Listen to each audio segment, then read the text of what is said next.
afternoon, good evening, good day, and good morning, Blurtsters, wherever you are around the world. You are listening to the Blurt. We acknowledge the traditional custodians of the land on which we gather, the Turrbal people of Yugara land, as well as the Woiwurrung people of the Wurundjeri land. We recognise their continued connection to the land and waters of this beautiful place, and acknowledge that they never ceded sovereignty. We respect all Turrbal and Woiwurrung elders and ancestors, and any First Nations people here today. We absolutely do. And good evening. You are with the Kegsta on the new Blurt, hosted the new Blurt. And tonight I'm coming to you from Wurundjeri country, Kulin Nation of the Woiwurrung people. Sovereignty was never ceded, always has been, and always will be Aboriginal land. On tonight's show, we have got Blurt on Blighty, which is all about the Queen. Well, I mean, really, what else would it be about? Although we do have some other things that aren't Queenie tonight as well. But I will say, well, actually, Wencee, the co-host, will say exactly what's happening there very, very soon. I don't want to give anything away at this stage. So anyway, we've got Blurt on Blighty. We'll talk about the Queen, but we're going to try to take a few different angles on it. So tonight I'm going to say the advantages of having a monarchy, and Wencee's going to say the disadvantages of having a monarchy. So that'll be quite interesting. And if you've got any questions or you want to post anything while we're live here on YouTube, Twitter, and Facebook, go for it. If it's interesting, we'll put it up. If it's abusive, we probably won't. Okay. And fun facts. Next cab off the rank. Again, it's all things royal, but we're not necessarily going straight down the UK royal family. We're going to look at all things royal internationally, because there's quite a few monarchies all around the world, and they're all quite different. So we're going to discuss some of those and enjoy the fun facts of those. And then the last segment will be What's on the Box. We haven't done What's on the Box for a few weeks, and it's all about what are we watching, what's on the stream, what are you binging. And Wencee is going to talk about History 101 tonight. And I'm going to talk about, which is on Netflix, I believe. And I'm going to talk about Savage River, which is the new ABC vehicle, which is a drama. I think it's like an 8-part series. I've watched 2 parts of it and highly recommend it, but we'll talk a little bit more about that when we get there. But before we get there and before we do anything else, we have to, because it's part of the show every single week. If you've ever kept caught up with us live, you would know that I, at this particular time, would say, good evening, Wencee!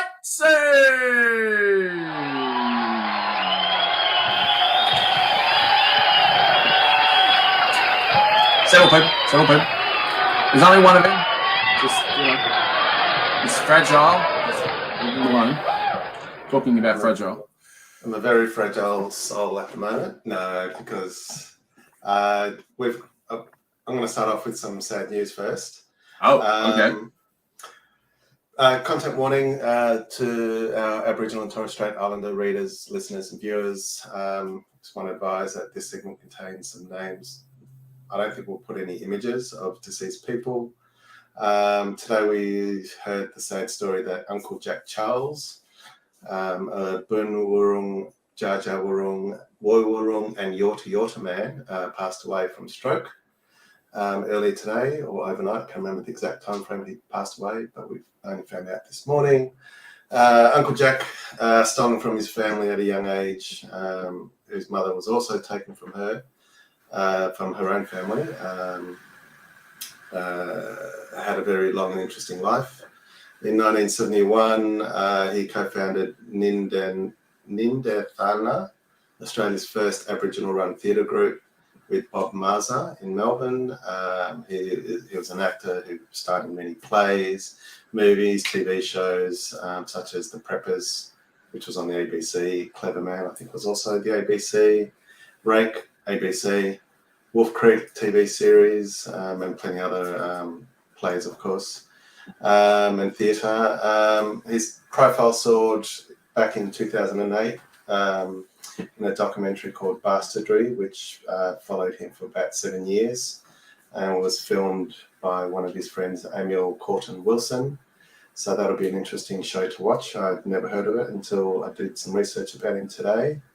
And he also, is that available now, Wencee, or what's it's either on Apple TV or it could be on Amazon Prime. So right, I did see it on Apple TV, but you've got to pay for it. So you could rent it. Yeah, and he also featured in last year's SBS show, Who Do You Think You Are, where he discovers his ancestry and his father's background, I guess. Yeah, they may replay that one again too. I'd say so. Yeah, I'm sure they will. Because I didn't see that one. I'd love to see it. Yeah, and we recently talked about him just a few weeks ago. We did indeed. Segments where he was doing some truth telling in the inquiry there for the Victorian. What was it? Victorian inquiry. Was it the treaty? It wasn't the treaty. Yes, the treaty. Yeah, I think it was the treaty. Yeah, I think it was the treaty that's happened in Victoria. Yeah, so very sad news. Vale, Uncle Jack, we've lost another legend this year. He did live to 79 years old, which is a good age, I guess, for Indigenous people. For First Nations, I'd say 79 is particularly good, and even the normal community, especially from a male perspective, 79 is not bad. Yeah. So, as I've said to you many times, if I can get to 80, 85, I'll be happy. But I did do a little bit of research the other week on people that are particularly old and still living. Just digressing off Uncle Jack for a second. Dick Van Dyke is 96 or 97. Oh, wow. Mel Brooks is 95 or 96, which is still around. Yeah, he is, and we thank Mel Brooks for his quote of "It's good to be the king," which is where title for the show came from. It's quite politically incorrect. For the life of me, I can't remember what the program is called that quote comes from, but I can tell you it's a bit bawdy and it's quite politically incorrect. It's about 20, 25 years old, so watch it at your own peril. But yeah, it's out there on the YouTube, and we're just using that title. We thought it was a bit of fun from our perspective, but we're not going to use any other part of it. No, we might get pulled live on the show. I think so. In fact, I think that is one of the reasons that we're not going to play that. Exactly. So, but anyway, So it was interesting. I was just going through all these really, really old people. So, so Uncle Jack's done a fantastic job there. The other thing with Uncle Jack too is that he wrote a book only about, I think it was only about 5 or 7 years ago. Oh, right. And I'll just see if live I can just pop it up because it's a cracker. And everything that you sort of spoke about then with his story, being taken away, etc. But the other thing he talks about, and that you didn't mention, is that he was a cat burglar. Oh, yes, I did. Yes, he was. As he talks, and and extrapolates in the book, he was a good cat burglar for quite a while. Yes, he was. And people that he cat burgled actually sort of got to know him, and they didn't necessarily hate him, sort of thing, because he was just sort of nice the way he did. He wasn't violent or anything. He just cat burgled certain things so that he could live, etc. Yeah. But I think it was also a little bit of, I don't know, I think it was a little bit of an addiction too, because I think at that time he was still making a little bit of money from the ABC and these sort of things. So, quite interesting. It's interesting you bring that up because he actually spent his 20th, 30th, 40th, and 50th birthdays behind bars. Yeah, so that's four decades worth of being in So prison. that's the book there. Yeah. Born Again Black Fella. It's absolutely 100% well worth reading. I highly recommend it. It's a really good read. Really good league. So Put that on everyone's reading list. yes, yeah, I would definitely do that. And as Wencee so valiantly said, Vale Uncle Jack Charles, because he really was a raconteur, a really good actor. I mean, it was always good when he showed up on the ABC on a show. It just always added another little spark. Yeah, he was cheeky. His tiny little man. He wouldn't have been. Yeah, he was. Yeah, you're so right. Must have been less than 5 feet, I reckon. Yeah, no, you're spot on. He was Yeah. really tiny, but in the First Nations world, he was very, very big, huge even. So, he sort of sits on the Archie Roach pedestal in the in that sort of world. So in that acting world, that's right. Absolutely. And I was just thinking about that because we've lost 2 big greats and elders.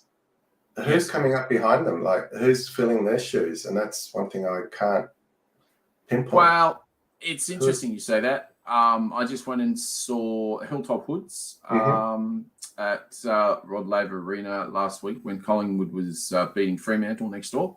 Go Pies! And, go Pies, exactly right. And Briggsy and AB Original were on the stage with Hilltop Hoods. And it was a fantastic gig. And the thing with the Hilltop Hoods is the gig is going all around Australia with AB Original, about 3 women artists who are all absolutely awesome. Nice. And it was a fantastic night in so many ways. But it was just brilliant. The gig was great. So when you're talking about, I mean, you've also got, I think it's called, Baker. I should know something. Baker Boy. Baker Boy. And then there's, as I say, AB Original, and then there's Briggsy himself. I think Briggsy's part of AB Original. More than happy to be corrected on that. But and Dan Sultan, obviously, he's been there for a long time. But I suppose it depends on if you're talking sort of the voice of the First Nations, or you're talking about musical sort of artistry people coming from.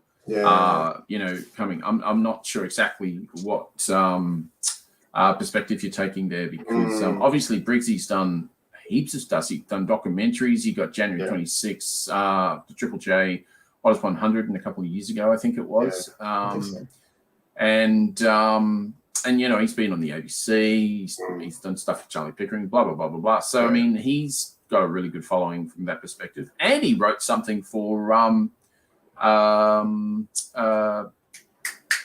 the people that wrote The Simpsons. I can't remember. Oh, yes. The other show, not The Simpsons show. There's another one.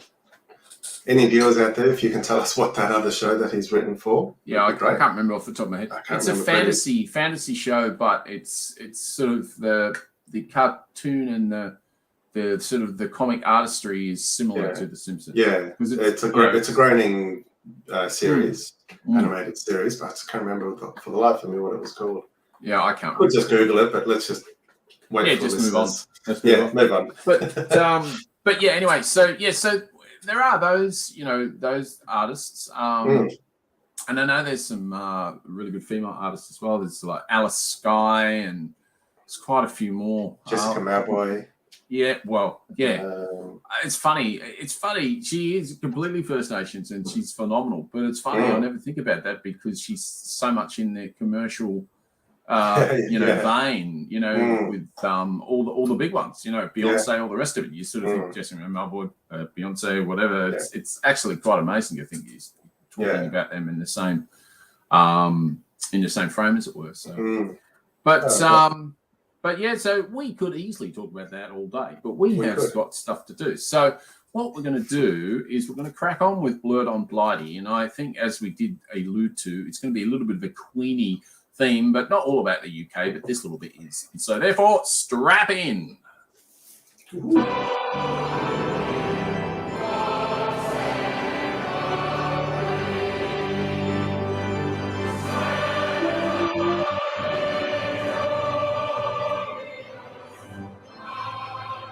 Enough of that. It's not our national anthem.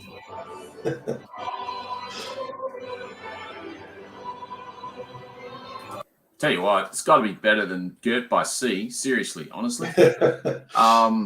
You know, but I mean, I grew up singing that song. Oh, did you? For years. Yeah, absolutely. Did you not sing that at primary school? No, not in primary school. I do remember seeing the Queen picture in classrooms when I was young. Oh, yeah, no. When I was in primary but school, not I singing. remember it. Oh, absolutely. Every morning we would sing God Save the Queen. Yeah, we would. Wow. We would indeed. We'd all line up because I went to a tiny, weeny little primary school. There was only 32 of us. Is that because you were in the country and that's why they do it? Yeah. Well, yeah, they're pretty conservative back then. I mean, I remember when we got a gay teacher and the school council nearly had a heart attack basically. And in fact, to be honest with you, I apologise. I don't even think he was gay. He just had an earring in his left ear. Oh, right. And that was enough for them. That was enough for Catholics to go, oh, no, that's... That was enough for the conservative farmers. So, yeah. Wow, okay. But, yeah. Because, as I say, I grew up in the country, so, yeah, they were very conservative. But as we said at the top of the show, we're going to do advantages and disadvantages. More than happy if you want to crack on with the disadvantages. Or actually, I suppose I should really do advantages first, shouldn't I? Yeah, we should do advantages first, I reckon. Yeah, all right, I agree with you. Why should we stay with the monarchy and the king, the new King Charles III? Yes, I've got to admit that I am a little bit of a fan of King Charles. I don't mind King Charles. I don't mind him at all. And yet, every time I hear the word King Charles, I think of a dog now, King Charles Cavalier, and it's like I can't get that image out of my head anymore. No, that's very good. That is very good. I like that. Yeah, absolutely. But I don't think anyone is following him with a poo bag, so that's all good. But I don't think they do that. But yeah, I thought I would go through a few of the advantages. But just before I do that, the reason I like King Charles is because he's more than happy to speak his mind on climate change. And I actually, I don't know. I know he's not meant to be political, but he definitely has been when he hasn't been king. So it will be. I suspect he'll change that tune. I think he might have to. As a monarch, yeah. Yeah, I think you're right. I think you are right. But anyway, the English monarchy is a political institution having a long history and therefore a long tradition as well. In 495 AD, the lasting tradition had already begun. But the interesting thing about this is that the first king who called himself King of the English was Aethelstan, who was crowned in 925 AD. Now, the interesting thing about this is that even back then, they had republicans. So it's not like it's a new thing. It's not just the colonies. No, absolutely not. They had the rise of the Republicans and critical movements, especially on the 19th century onwards, i.e. 1800 and whatever. There was not a single point in time at which the monarch was not in charge anymore. So I would have thought, well, I mean, for me, that doesn't sound like an advantage, but since I'm meant to be going to the pro here, I just have to keep going down this road. Of course, some laws, like, for example, the Reform Act of 1832, have curtailed the political power of the monarchy, but never aimed at its complete abolition. And so what I've got, so it has become popular to watch the crowning of a new king, to join his or her funeral, and to celebrate a royal wedding like that of Charles Diana in 1981 and William and Kate in 2011. Now, interesting thing about that is that apparently, and I'm not a gossip monger, but apparently Meghan Markle and Prince Harry have been banned from the funeral. That was really? Is that that's a tidbit I read apparently. Oh yeah, and so's Donald Trump. Oh, thank goodness for that. Well, the Queen thought he was a loser. Which he didn't get an invite, did he? No, he got banned. He's been banned. Yes, awesome. Yeah, that's some good news from all this. Yeah, absolutely. I agree. I mean, I believe no. I believe Obama and Michelle are going. Yeah, I would have thought so, because they would be on the side of Meghan and all that sort of stuff. I would have thought. I make the assumption they probably, met with Harry and Meghan, etc. although the monarch does not have a lot of political power, the opposite is presented in public and by the media, which is interesting because the so-called state opening is a symbolic reminder of the unity of Parliament in three parts: the Sovereign, the House of Lords, and the House of Commons. When the monarch visits another state or welcomes a foreign minister or ambassador, the English society can participate via internet or television and gets at least informed about it by newspapers, Blighty, Blighty, blah. But as shown above, the English monarchy is a traditional significance in English society.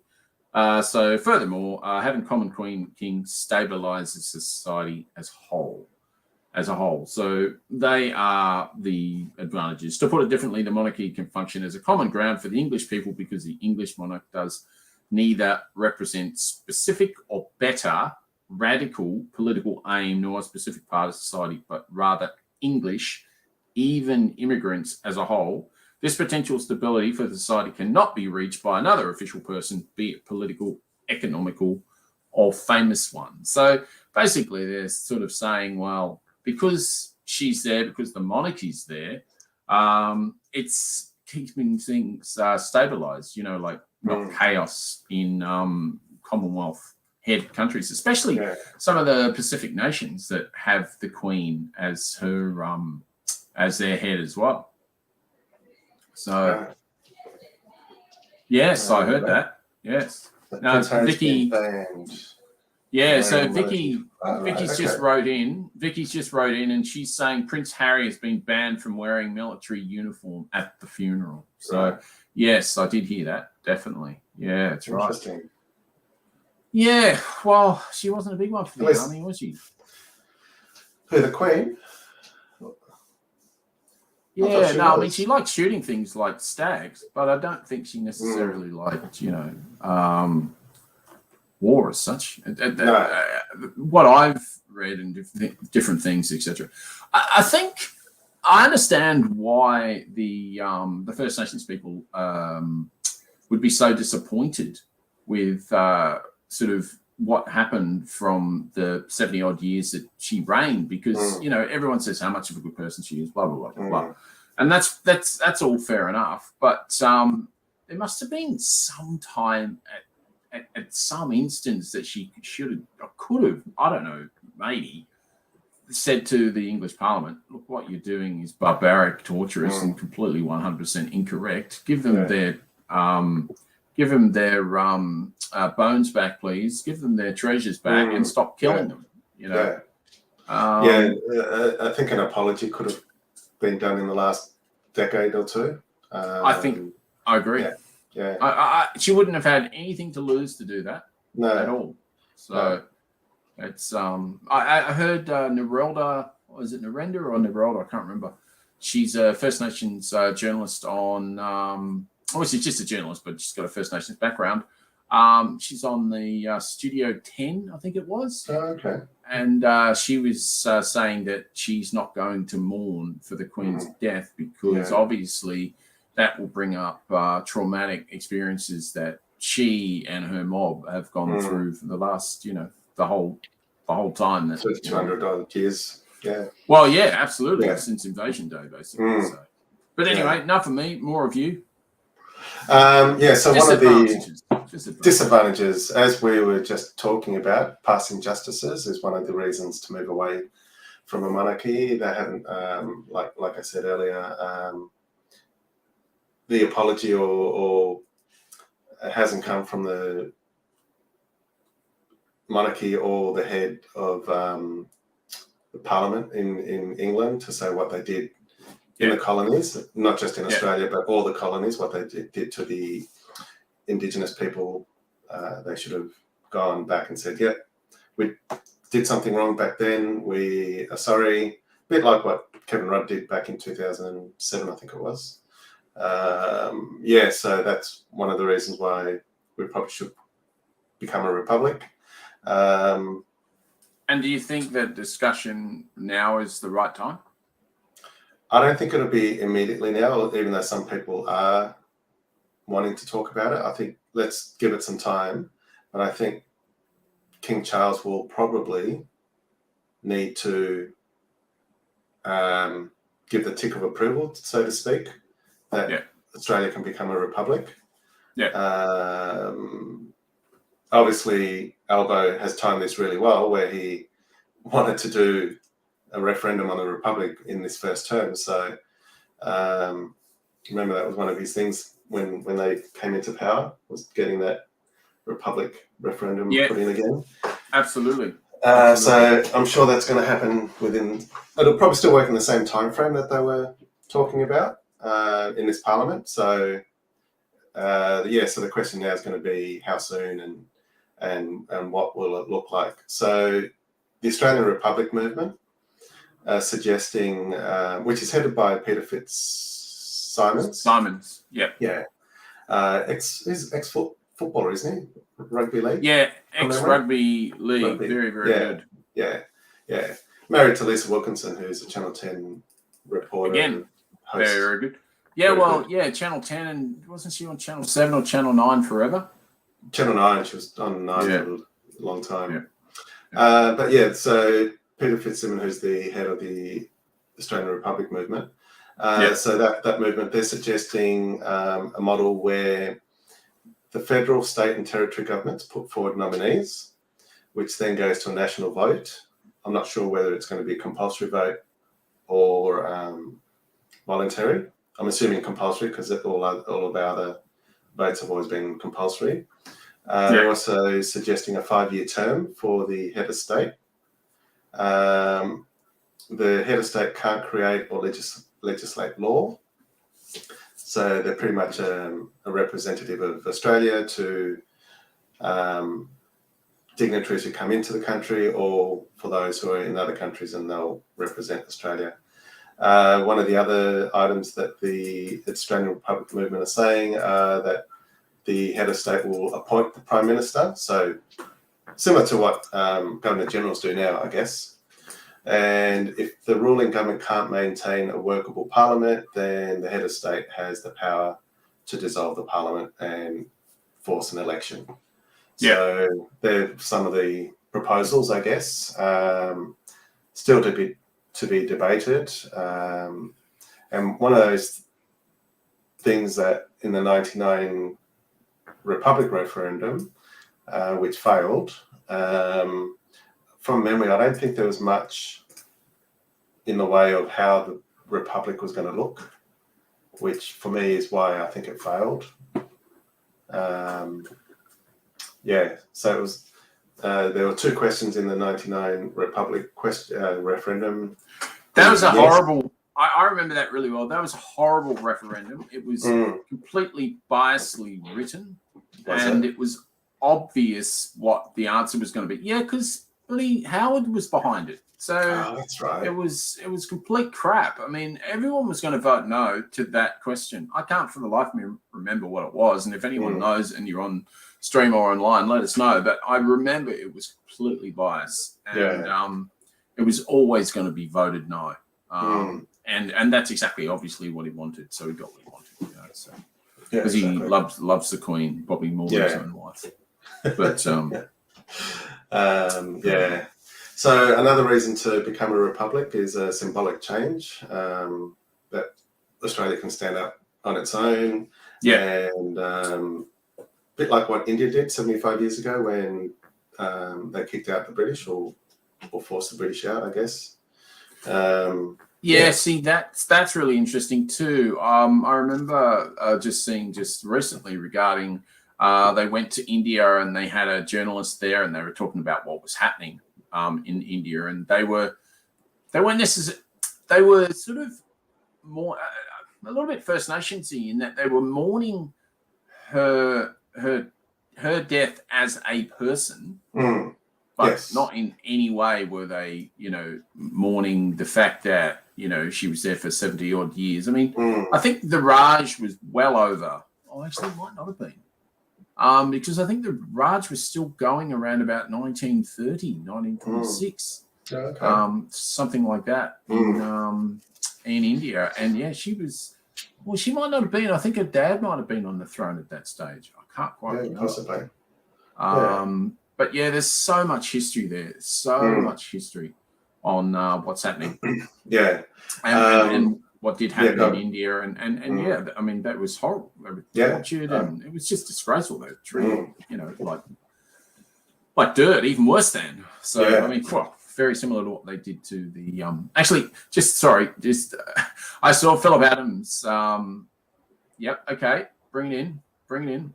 Waiting 1999 referendum. 99 wording. referendum. Okay, cool. Wording. Okay. So we've got one of our I can't find the word I'm looking for, but one of our listeners who is going to find out what the referendum wording is. Thank you very much for that. That'll be fantastic. I can't remember what it was. No. What I was going to say was I've totally lost my train of thought, so it doesn't matter. So you crack on. Crack on. I was going to say Dr. Pradeep Tangneja from the Australia-India Institute told the SBS News that while becoming a republic might not change Australia's trade relations, it would be important symbolically. I don't think it is going to significantly change Australia's trade with Asia, whether it's with China, India, or any of the Southeast Asian countries. But I think it's important. Is Australia still allowed to compete so it can keep winning medals? I'm sure that's what many people want to know. Yes, that's what I want to know. In the Commonwealth Games. Exactly. I'm happy to become a republic as long as we're still in the Commonwealth. Yes, as long as that's in the question on the referendum, then yes, you get a tick for me. But what does the Commonwealth get you though? I'm not sure. What does it get you? What does the Commonwealth get you? Here we go. Sure. Thank you very much, Vicky. A proposed law to alter the Constitution to establish the Commonwealth of Australia as a republic, with the Queen and Governor General being replaced. Basically, I would have thought 70% of people that read that would have no idea. By a president appointed by 2/3 majority of the members of the Commonwealth Parliament. Do you approve with this proposed alteration? Yes. Most people would have read it far too long, and that's the thing. Yeah. Most people would have read that and gone, "What the does this mean?" Yeah, I'm not voting. I don't understand it, and that's what would have happened. That is what happened. So we can't allow that to happen this time. We can't have confusion. I'm a staunch Republican. I'm totally on that bandwagon. Amy Ramikas was talking about this. She said, "Well, if we can't talk about it now, when can we talk about it?" Yeah, exactly. It's like we can never talk about it. So my big fear with a republic is look at all the big republics we have in the world and how good are they? The USA? Oh, yeah, okay. Yeah. China? No. That's hold on. What was that? That was the USA. Look at that republic. Don't you have a really good sound effect for that? No, not at the moment. I really need to work on my sound effects. I thought you had them. I do, but I thought you had a really good one. No, not today. Hold on, let's see what we've got. No, that's no good.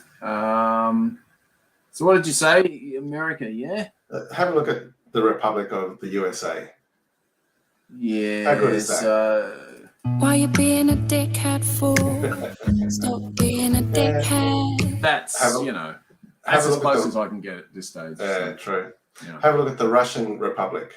Yeah, there you go. Have a look at the Chinese Republic. Why you being a dickhead for? Stop. Yeah, it's another one. Yeah, got the Chinese Republic. No. Wow. Yeah, I mean, French Republic. Yeah, just keep going on. Yeah. But no. Do we really want to be a republic? Yeah, no. Exhibit A, B, and C that I've just given. You don't want to be a republic and then have this Bill of Rights bullshit that you still go on with since 1800 and whatever, that was totally orchestrated by slave traders of the day. I mean, that's what you don't want. I mean, as you know, they just overturned Roe versus Wade, which is excellent because I think they're going to lose the midterms because of it. Because the Democrats are going just nuts on this, and there's Republicans that are going nuts on as well, like the moderate Republicans who actually realise that they're losing their women's rights as well. So, but anyway, Alito, the judge, he went back to a law that was like 1800 and something to pass to overturn Roe versus Wade. It's just like it's it's not even antiquated. I mean, we've had this conversation before, but anyway, as we've always said, we could easily bang on about this subject for ages, but we need to move on. Yes, we do. Let's a bit of this.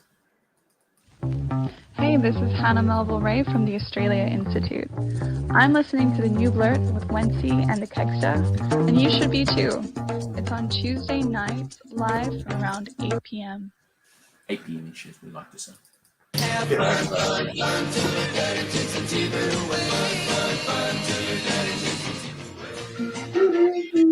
Oh, nice quick change there, Wencee. Yes. Yeah, so fun facts. It's normally when we do fun facts, it's weird and wonderful stuff, but we thought we'd just do it slightly different tonight, didn't we? Yeah, we'll stick with the royal theme today. Yeah, I thought we might. I thought that's a good idea by you. What I thought I'd do is just talk to you about something and you'll go, really? Because Andorra is the only existing diarchy in the world, which means there's two monarchs, right? A diarchy. Yeah, two monarchs. I had no idea. Oh, no. That's where you listen to the new Blurt. You find this stuff out. Andorra has that. You can get us on YouTube, Facebook, and Twitter live. Yes, absolutely. We're live now. Andorra has two monarchs who rule in tandem, neither of whom are actually born from Andorra. This is interesting. The first is President of France, Emmanuel Macron, as of 2021. He is a prince of Andorra. Which is weird because Andorra is not in France. So no, well, it straddles Spain and France. Yeah, exactly is right. It the Pyrenees? So, is that what that is? The Pyrenees? Yeah, pretty much. I think whatever that mountain range I think is. You're right. So, who automatically becomes a prince of Andorra as well? The second is the Bishop of Urgell, the Archbishop Joan Enrique Vives Sicilia in 2021. But the interesting thing about this is who is appointed by the Pope. But Andorra is also the only monarchy to employ an ex officio system of succession, which means the title will pass to the next people that hold the offices of the President of France and the Bishop of Urgell rather than the Prince's kids. So how's that for a weird-ass monarchy or diarchy, if you like? Yeah, Andorra. I've never heard of it. No. I knew it was one of the smallest countries in the world, but had no idea that it had a form of monarchy. No, I didn't either. Until I went searching. The things you find on the dark web. That's not on the dark web. That's just my history. Yes. No, I don't think that was on the dark web. I'm pretty sure it wasn't. No, it was not on the dark web. Pretty sure of that one. So you can crack on with one if you like. All right. Did you know that the Danish monarchy is one of the oldest in the world? It can be traced to around the year 900 AD, so that's 1100 years. Yeah, it's getting up there. It's not as old as the UK one, but no, but it's pretty old. The current Queen Margrethe II was born in 1940 and has been Denmark's reigning monarch since 1972, and her son, Crown Prince Frederik, will be the next to succeed. And just like other monarchies, their royal family plays a symbolic role and has no way has no method of controlling how the country's governed. So after elections, the coalition of ruling parties presents a government to the Queen or King, and then that King or Queen approves the government. So pretty much like a head of state would for us or our Governor General. Right. The male line of kings have been alternating in names between Christian and Frederick. So the Crown Prince Frederick, who's married to our Tasmanian Mary, Princess Mary, their first child is named Christian. So he's second in line to the throne after his father, of course. What else can I tell you about the Danes? the current royal family's children attend state-run schools. They shop in the state. Sorry, just a sec. That's Princess Kate Middleton from Tasmania. Is that correct? No, not Kate. No, that's no. Kate Middleton's married to Prince William. Oh, right. Okay. No, it's Mary, Princess Mary. Oh, Mary, Princess Mary from Tasmania. Yes. That's so funny. So funny. Princess Mary from Tasmania. Yep, that just rolls off the tongue. It does. Incidentally, they met at the 2000 Sydney Olympics. Yeah, they did. Yes, they did. And do we know what part of Tasmania Mary's from? No. That'd be interesting. It would be interesting. Anyone out there who might have the answer, please let us know. Yes, that'd be great. That'd be good. Oh, and thank you very much, Vicky, for your contribution. That has been fantastic, because I could not remember for the life of me what the hell that question was, but I knew it was horrible. So very long-winded.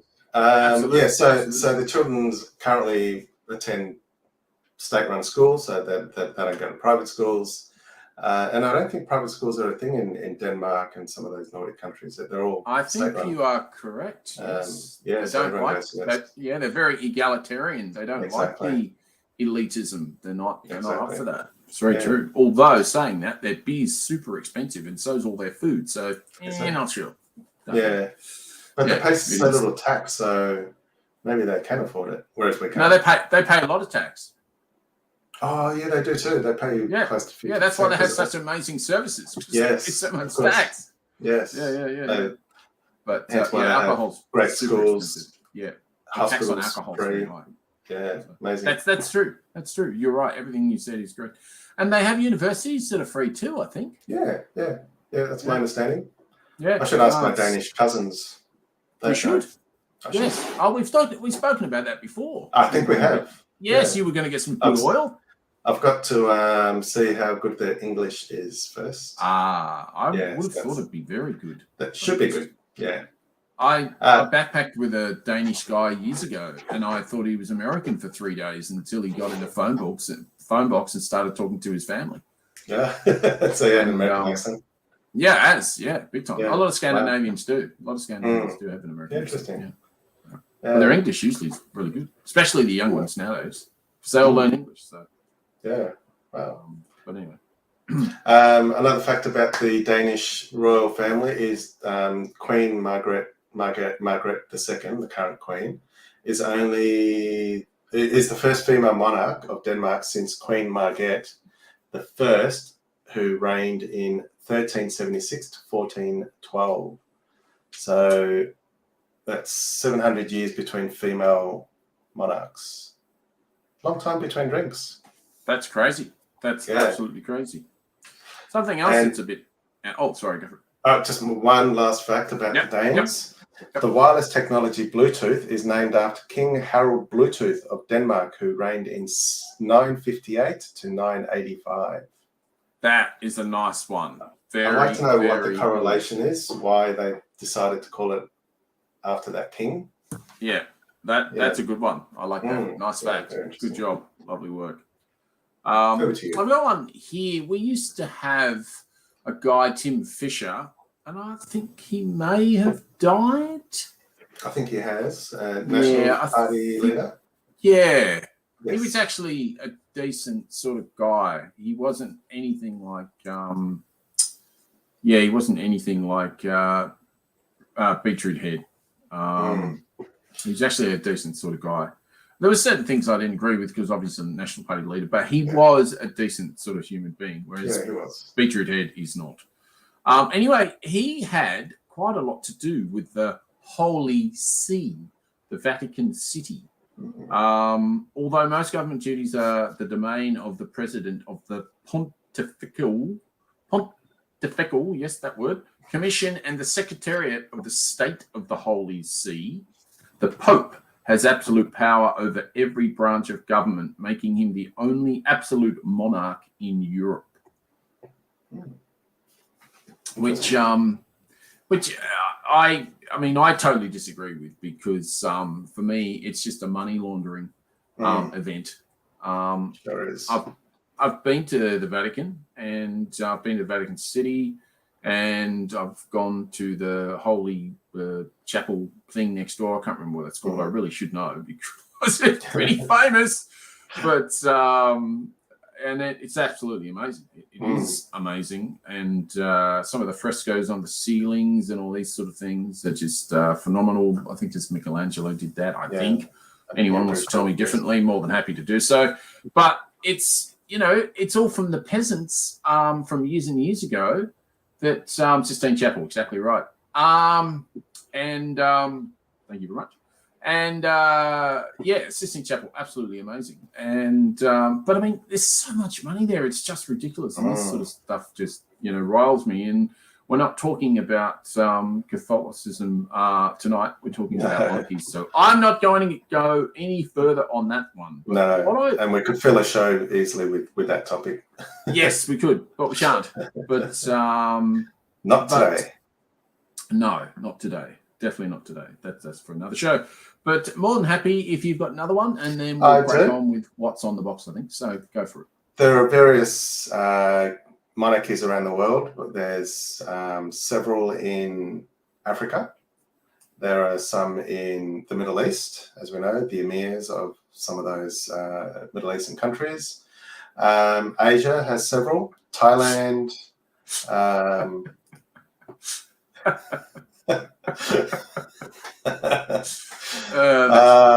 We could rant, but yes, but we shan't.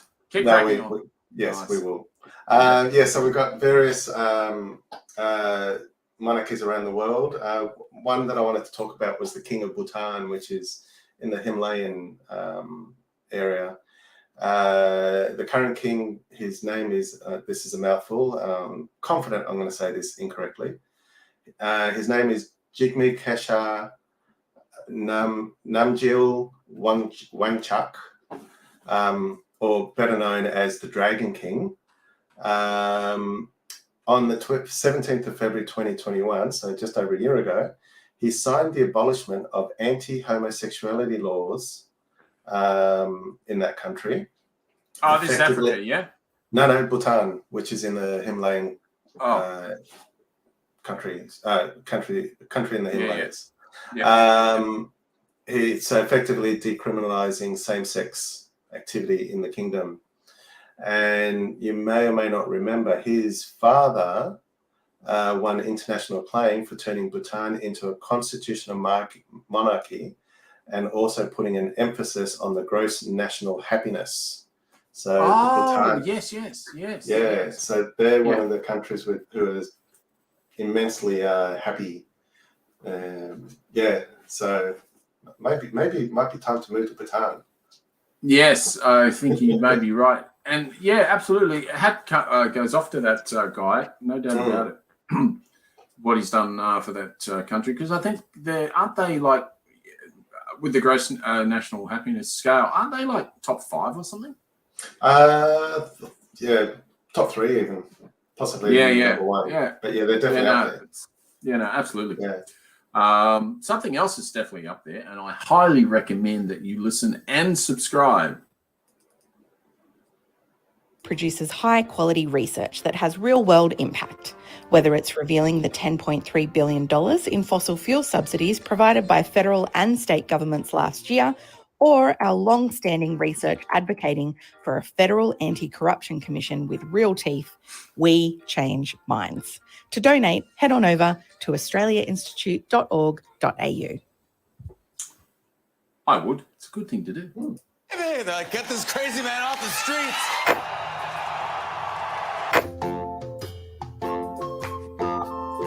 Notice, but lately I've been drifting aimlessly.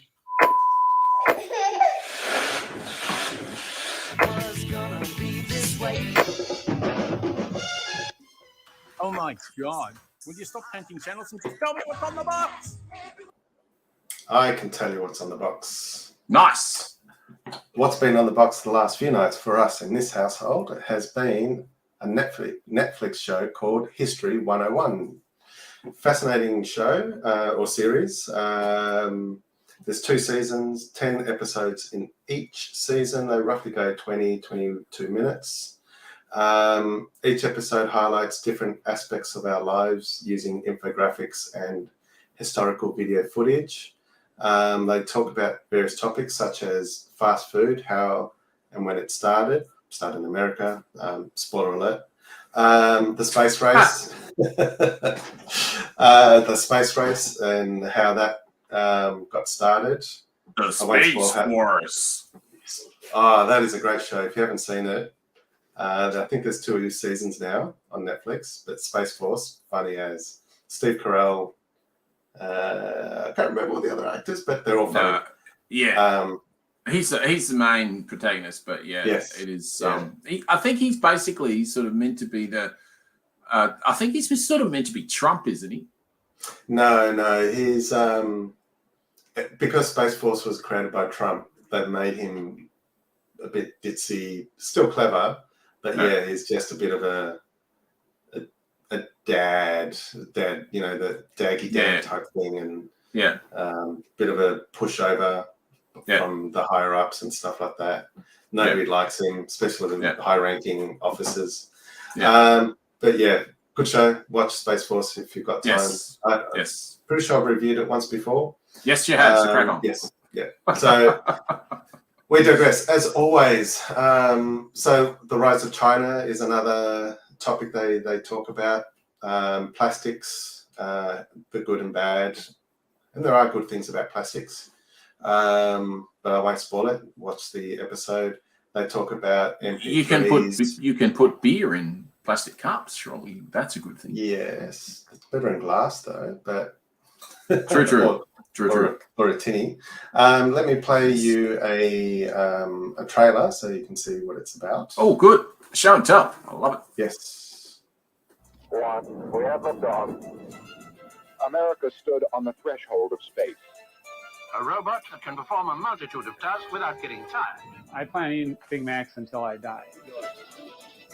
British prospectors found oil in commercial quantities.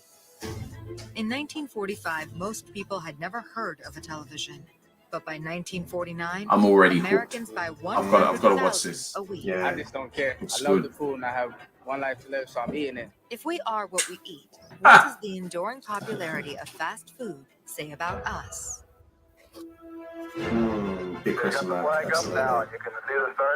We've produced 7.8 billion tons of plastic waste. You can get almost anything out of a machine these days. It is a bustling commercial site, an industrial city being built from scratch. Concentrated in this small area is 48% of the world's known oil reserves. Yeah, we actually saw that one. I remember seeing that one. We actually did start watching this. It's really, really good. Yeah, we haven't gone back to it, but I'm happy to go back to it. Yeah, that's a great review and very good. It's a good series. We're about 5 or 6 episodes in the first season. And then we'll crack on to the second season. So, Blurt stars, I would give it 4.5 Blurts out of 5 because it is just compelling to watch. It's fantastic. I mean, if you like learning, which we obviously do, because I mean we do that a lot on this show, and everyone that sort of joins us. But it's if you do and you're interested, it's a fantastic show. It's just amazing. It's never runs out of new things to find out, basically. I hope they make another season next year. Yeah. So no, highly recommended by the new Blurt. Is History 101 is that on Netflix? Netflix. Correct. Netflix. Okay, cool. Bow. Okay, no problems. I am going to go to a new ABC vehicle, which I had talked about at the top of the show, called Savage River. Now, I'll say a couple of things about it before I play it. It's based in New South Wales, in sort of in the country, and this country has a meat works. So if you're a vegetarian or a vegan or anyone that is really, really not happy with seeing anything that happens in an abattoir of any description, I would highly recommend the first episode. You maybe mute a bit of it and fast forward those bits. I highly recommend watching it, but those bits you may want to be shielded from. My other half's vegetarian, and it's for ethical reasons. So she particularly gets a little bit, has a bit of trauma with that sort of stuff. So I shielded her from that. And then the second episode, I went through and made sure that there wasn't any more sort of references to that, because the Meatworks is where, it's where the stuff goes down. So it's where the whole drama starts. Now, talking about that, so I don't think it refers to it too much after that, but I just wanted to put that out there, because if you are vegetarian, vegan, and you do want to watch it, just let you know the first episode, just be aware. But crack on, because it's a great series. So, Savage River, I am just going to do a show and tell myself. Excellent. And here we go. I've got on my parole. Go on, Kev, give a Layla. Well, that normally works perfectly, but I'll just give that a little bit of a... See if that one works. Yeah, go on, Kev. Go on, Kev. Go on, Kev. Go on, Kev. Go on, Kev. Yeah, all right. So you giving me Layla's job? Maybe. What'd she do? Gut sorting. Really? All right. Well, let's see what you're made of. Lock us that way. Come on, I'll show you the way. Come through here. We'll So sort I it out. will just go through here just for a second. Okay, that's fine. It's Layla's stuff. Might, that craps itself, that's okay. That's all right. Chuck it in a bag and take it up to the refugee quarters.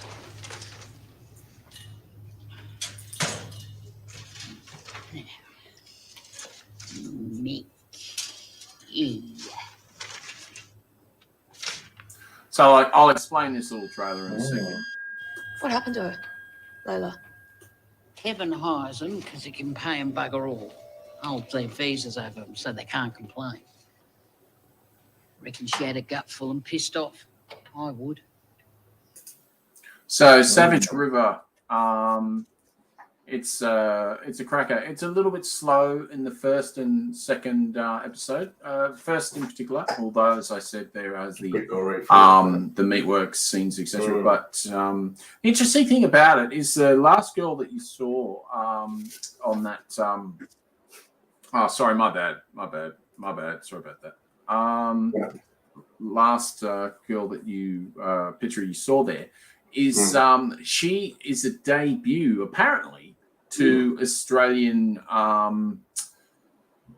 drama and Australian drama series from what I was reading, but she's not a debut as a whole, i.e. she's done quite a lot of stuff in America already. She's already done multiple series in America, and she's already done movies in America. So it's quite interesting that this is one of her first as a main protagonist of the show. So anyway, so it's her first role in Australia. But she's done it others looks like in America. it.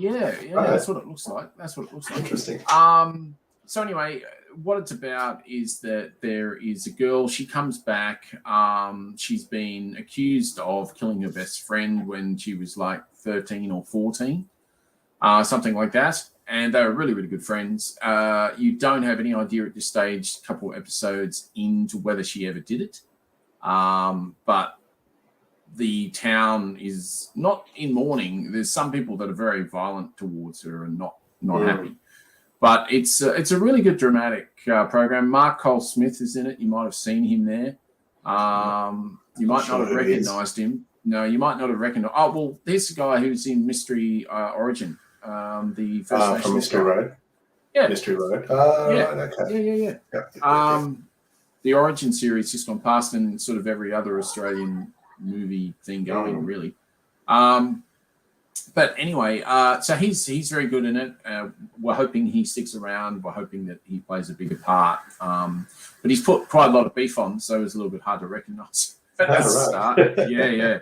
he's really muscled up for this. I suppose because he's a meat worker. I suppose they sort of beefed him up without literally using a pun. Yeah. Pun.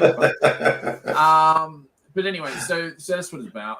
There's a death in the community, etc., etc. You know, it's a whodunit, how'd you get there, and it's one of those sort of little town dramas and a lot of inward thinking and community sort of thoughts, and just what they were alluding to in that little bit then is that the person that owns the meatworks, he hires the refugee workers into the meatworks, and then he takes their visas away so they can't leave the meatworks.